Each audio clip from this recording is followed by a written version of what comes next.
नमस्कार और इस गहन चर्चा में स्वागत है। आज हम प्राचीन भारत के इतिहास की कुछ दिलचस्प परतों को खोल रहे हैं और इसके लिए हम देख रहे हैं ल्यूसेंट सामान्य ज्ञान पुस्तक के कुछ अंशों को। जी। ये अंश हमें भारत के नामों की कहानी से लेकर हजारों साल पुरानी सभ्यताओं, फिर वैदिक काल और जैन और बौद्ध जैसे धर्मों के जन्म तक ले जाएंगे। बिल्कुल, और ये अंश मतलब एक तरह से दिखाते हैं कि इतिहासकार कैसे काम करते हैं, कैसे वो बिखरे हुए सूत्रों जैसे पुराने धार्मिक ग्रंथ या बाहर से आए यात्रियों की डायरियां या फिर जमीन से निकले सिक्के, मोहरें, टूटे-फूटे शहर, इन सबको जोड़कर अतीत की एक तस्वीर बनाने की कोशिश करते हैं। हाँ, ये तो एक तरह की जासूसी हुई है ना। हाँ, बिल्कुल, समय में पीछे जाकर सच ढूंढने की कोशिश। तो हमारा काम है इन स्रोतों से सबसे जरूरी और सोचने पर मजबूर करने वाली बातें निकालना। चलिए शुरू करते हैं। सबसे पहला सवाल तो मन में यही आता है कि इस जमीन को इतने अलग-अलग नाम कैसे मिले? मतलब भारत, इंडिया, हिंदुस्तान। हाँ, ये बड़ा दिलचस्प सवाल है और ये नाम असल में अपने आप में इतिहास की कई परतें समेटे हुए हैं।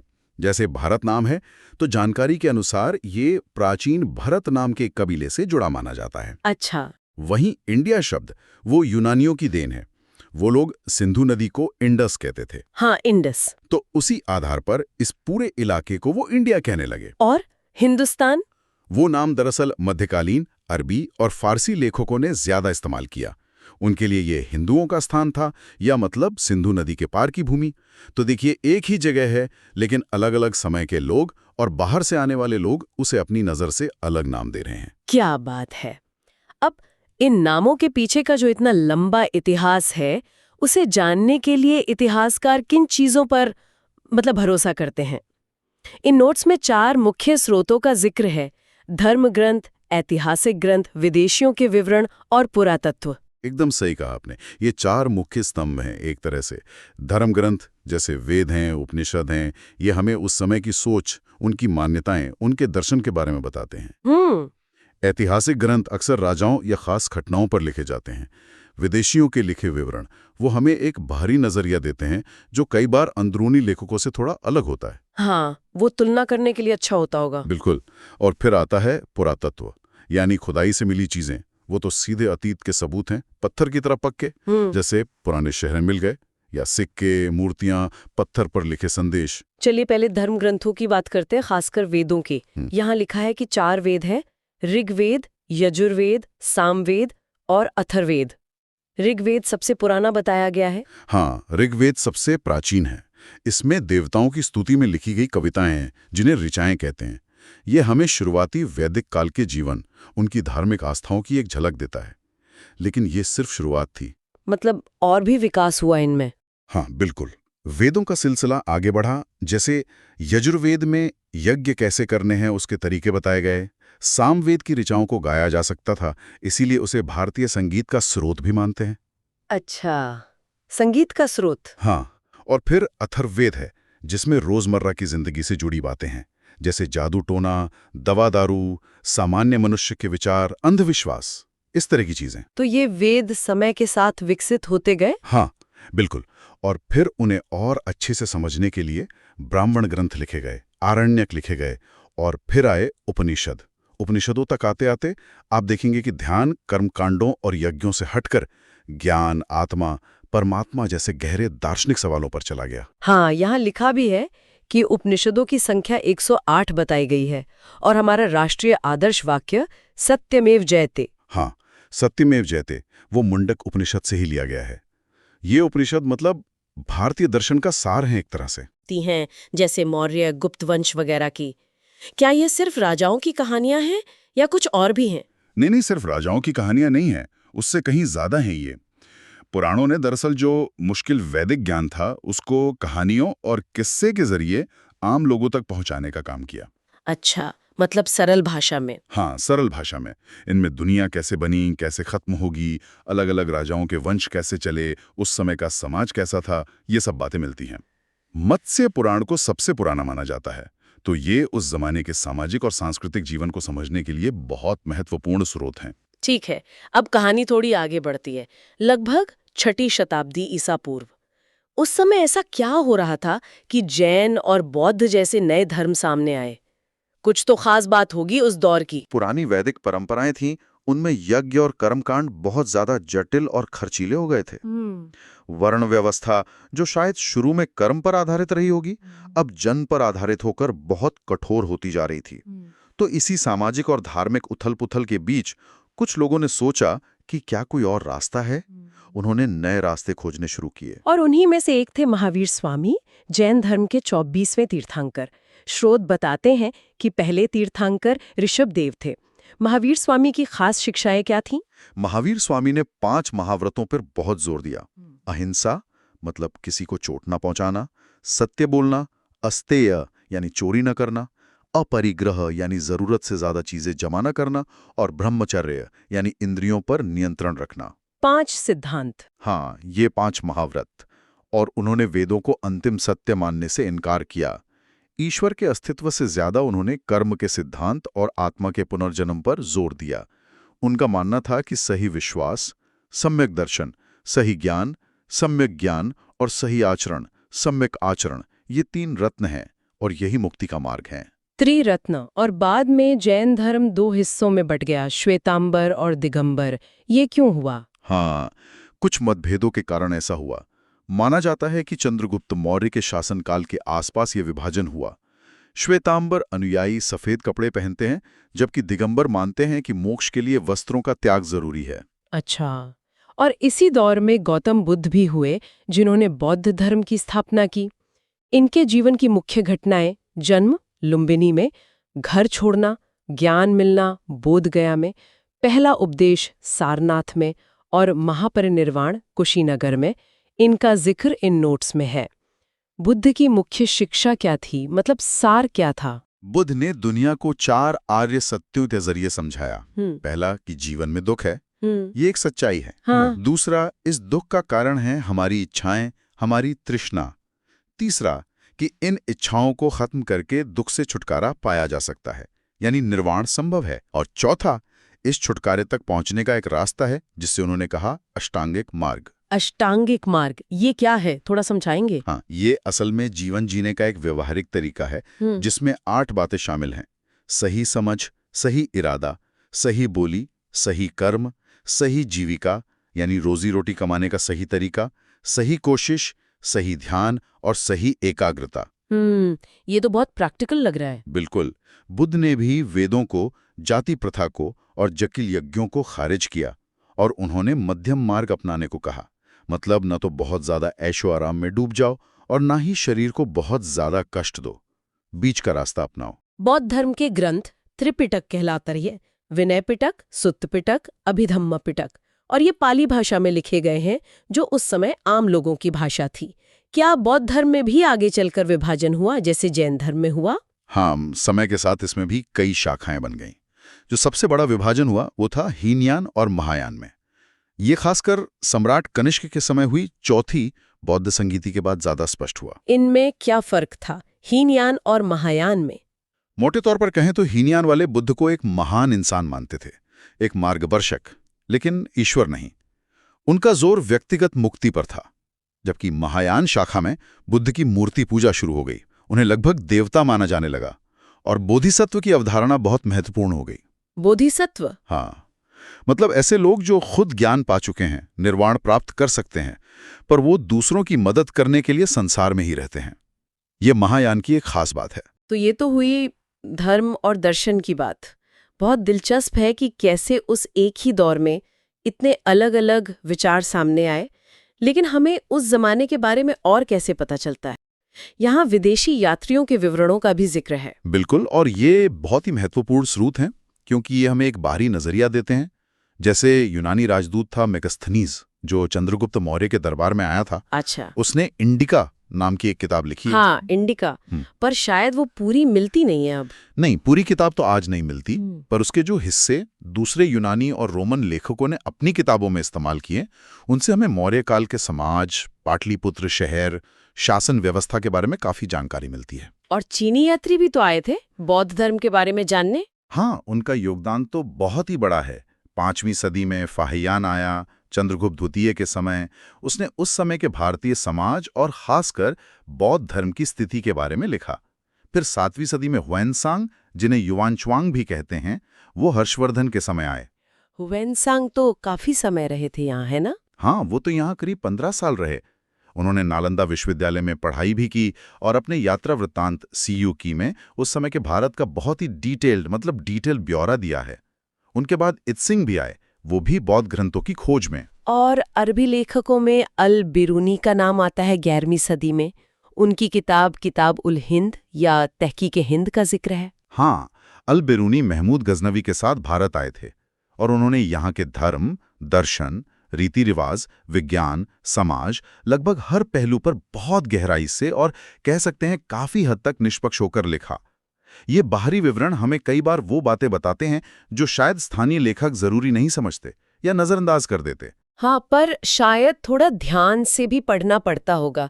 उनका अपना नजरिया भी तो हो सकता है। बिल्कुल, ये बात हमेशा ध्यान रखनी होती है कि लिखने वाले की अपनी समझ, अपनी मान्यताएं, उसके पूर्वाग्रह भी उसमें झलक सकते हैं। सही बात है।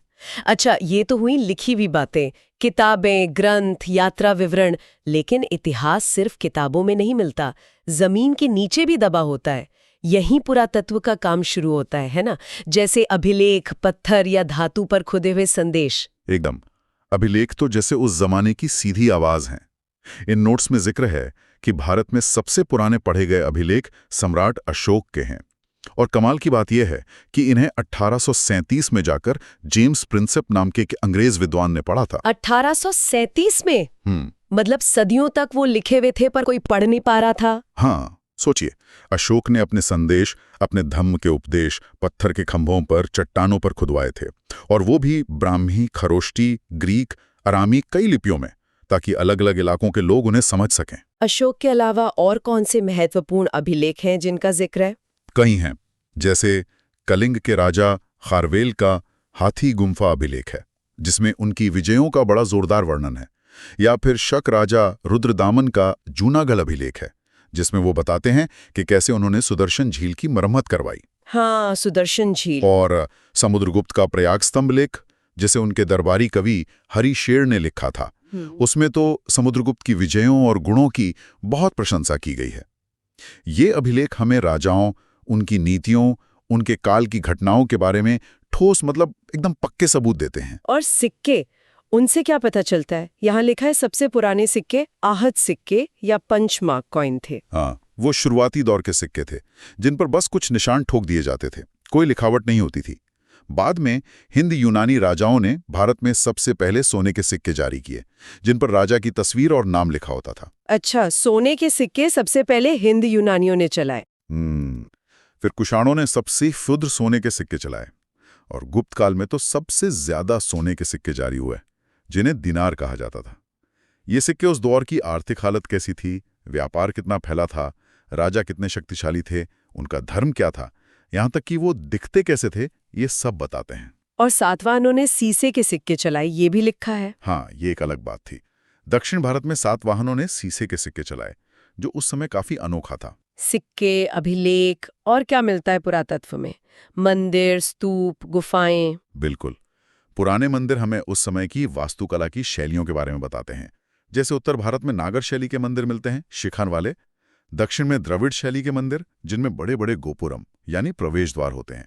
और कहीं कहीं दोनों के मेल से बनी वेसर शैली भी मिलती है। फिर बौद्ध स्तूप हैं, जैसे सांची का स्तूप, विहार हैं जहां बौद्ध भिक्षु रहते थे। और अजंता, एलोरा जैसी चट्टानों को काटकर बनाई गई गुफाएं, उनमें जो मूर्तियां हैं, चित्र हैं, वो तो उस युग की कला, धर्म और समाज की पूरी कहानी कह देते हैं। पुरातात्विक स्रोतों की बात चली रही है तो शायद सबसे हैरत अंगेज कहानी हमें सिंधु घाटी सभ्यता की खुदाई से मिलती है। मतलब ये तो भारतीय उपमहाद्वीप की पहली शहरी सभ्यता थी। इससे पहले तो ऐसा कुछ नहीं था। निश्चित रूप से ये 20वीं सदी की शुरुआत की एक बहुत बड़ी खोज थी।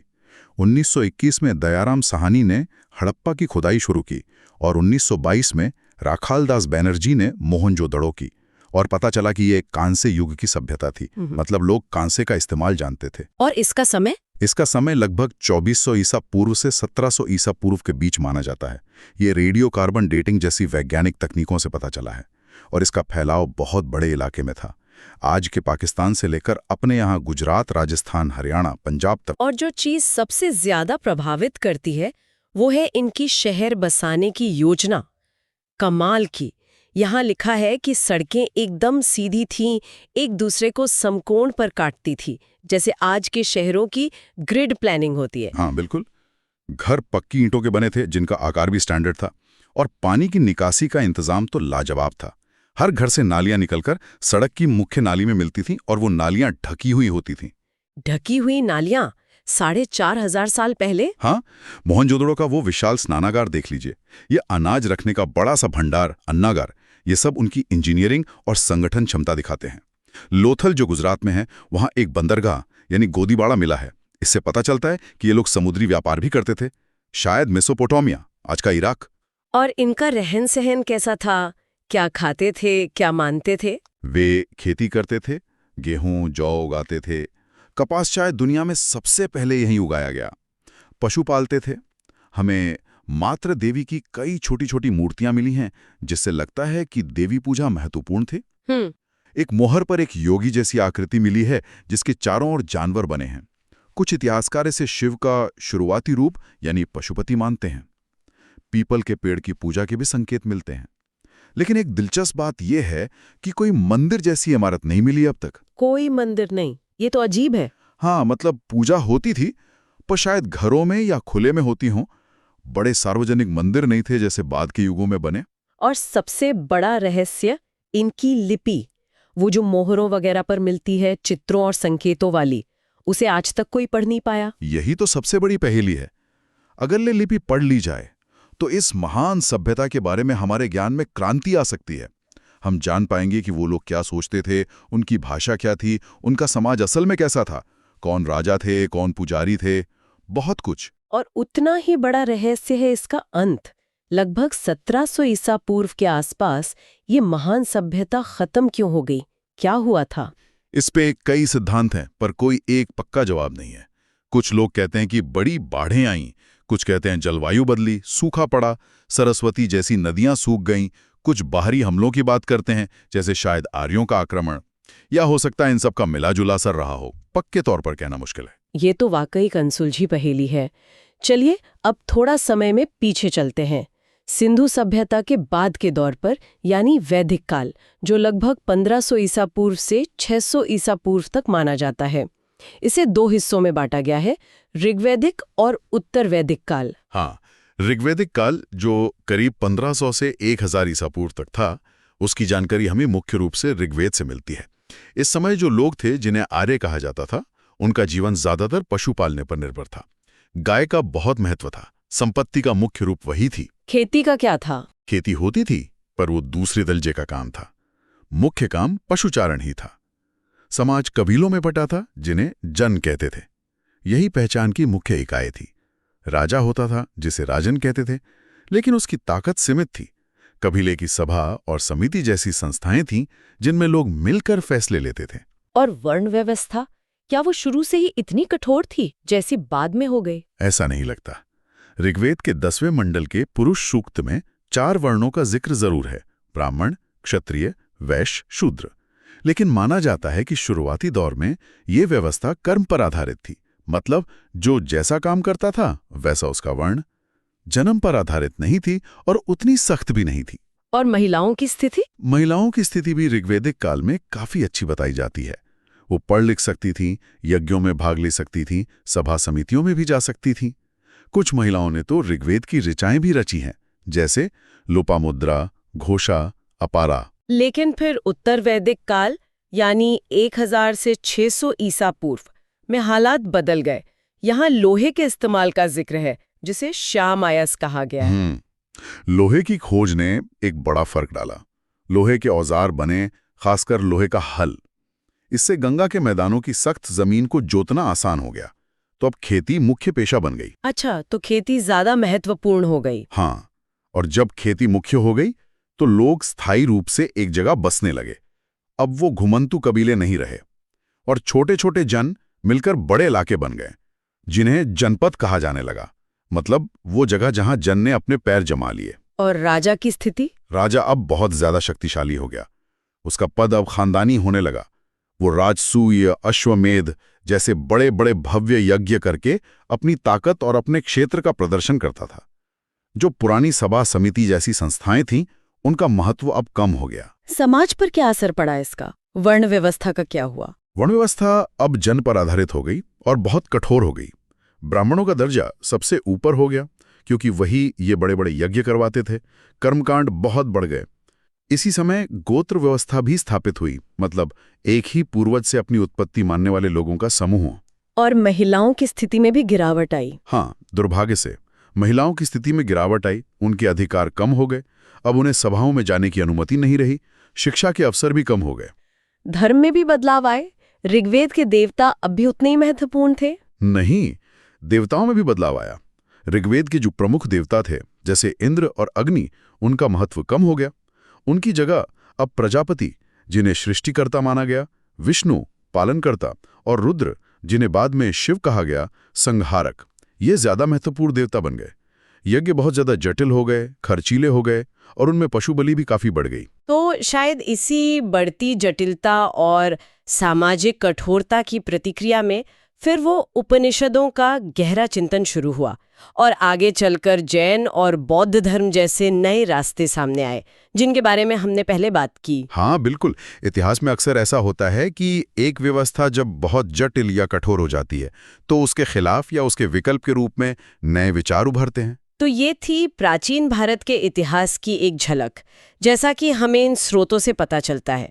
हमने भारत के नामों से शुरुआत की, फिर सिंधु घाटी के वो हैरान करने वाली शहरी सभ्यता देखी, फिर वैदिक काल के बदलते समाज और धर्म को समझा, और फिर नए विचारों, जैन और बौद्ध धर्म के उदय को जाना। बिल्कुल, और ये बिल्कुल साफ है कि प्राचीन भारत का इतिहास कितना गहरा, कितना रंग बिरंगा और कह सकते हैं हलचल भरा रहा है। ये अलग अलग तरह के स्रोत, धार्मिक ग्रंथ हैं, विदेशियों के लेख हैं, जमीन से निकली चीजें हैं, सब मिलकर हमें उस गुजरे जमाने की एक तस्वीर बनाने में मदद करते हैं। लेकिन हाँ, ये तस्वीर अभी भी पूरी तरह साफ नहीं है। कई सवाल बाकी हैं। हाँ, ये सोचने पर मजबूर करता है कि हम कितना जानते हैं और कितना जानना भी बाकी है। बिल्कुल, और एक सवाल जो मेरे मन में आता है वो ये है कि जरा सोचिए, अगर कल को सिंधु घाटी की वो रहस्यमय लिपि पढ़ ली जाए, तो हमारे इतिहास की समझ कितनी बदल सकती है। क्या हमें उन लोगों के बारे में कुछ ऐसा पता चलेगा जिसकी हमने शायद कल्पना भी नहीं की होगी? हाँ, ये तो बहुत बड़ी बात होगी। या फिर ये सोचें कि हजारों साल पहले इसी धरती पर जो विचार जन्मे, अहिंसा का विचार, कर्म का सिद्धांत, ध्यान का महत्व, नैतिक आचरण पर जोर, वो आज की इस तेज रफ्तार, तनाव भरी दुनिया में हमारे लिए कितने मायने रखते हैं? क्या उनसे हम आज भी कुछ सीख सकते हैं? ये वाकई सोचने वाले सवाल है। इन सवालों पर सोचिएगा जरूर। अगली चर्चा तक इजाजत दीजिए। नमस्कार।